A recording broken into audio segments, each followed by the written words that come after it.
भावांनो, आपल्या बाबूवर असली काय परिस्थिती आली, बाबूला रस्त्याने येणार जाणाऱ्या गाड्यांना हात करावा लागतोय. मजेशीर गोष्ट जर तुम्हाला पाहिजे असेल तर ब्लॉग शेवटपर्यंत बघून जावं बरं, कारण आजचा ब्लॉग आहे ना जरा मजेशीरच राहणार आहे बरं का. भावांनो, जय श्रीराम. मी तुमचा गावा करतो सभ्या. आताच आता आम्ही लस्सी पिली आणि आता एक नंबर मध्ये क्वांटिटी झाली आता आम्ही जाणार आहे तालमीकडे. कुठं हो भाऊ, जाऊ परत आधी तालमी जाऊ. Okay okay done bye bye bye. तर भावांनो, सगळं आहे ना तुम्हाला पहिल्यापासून सांग. भाऊन मी आहे का नाही, पहिल्यांदा गेलो राशन तिथं त्याच्या शेरडांना औषधं घेतली. कर्जतला गेलो. आता कर्जत हा कुठला भाग आहे, कर्जत कर तुम्ही ब्लॉग बघत असताल तर कमेंट करा. तर जवळच कोणतं तरी गाव आहे. आता मी गावाचं नाव सांगितलं की तुम्हाला रोड कळ म्हणून नाही सांगा. तिथनं आपल्या भाऊच्या बाचेला घेऊन आलो. आता काय भाऊ कपडे बदलून आला. बाबू तर काय ऑलरेडी बसला होता. आता तुम्ही व्हिडिओ ह्या लस्स्या बघताय, आपल्याला कोणी खर्च केला ते पुढे दिसेल. तिथं बसली होती सगळी माणसं. मग पोपू शेट म्हणले लस्सा देतो.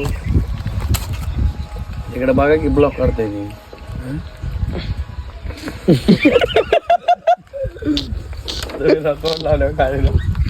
तर भावांनो, आता आहे का नाही, आम्ही बसलोय मारुतीच्या माग आणि आता आपण प्रँक करणार आहोत. 3 तास झाले इथेच बसलेलो. प्रँक काय करायचं माहिती का?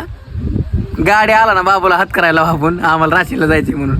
बघ काय होते. जायचं नाही जायचं पण आपलं असंच थांबते का बघायला.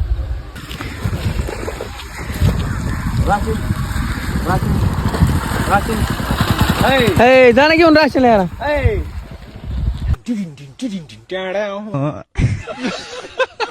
मतलब वो अलग ही लेवल का बंदा था. थांबे भाऊ, काय थांबते का भाऊ? हा, तू म्हणलाय थांबणार आहे, तू म्हणलाय थांबणार आहे, थांबला. संध्याकाळी घरी आलोय. नित्य हनुमान चालीसा पठण दिवसाचा शेवट करतो.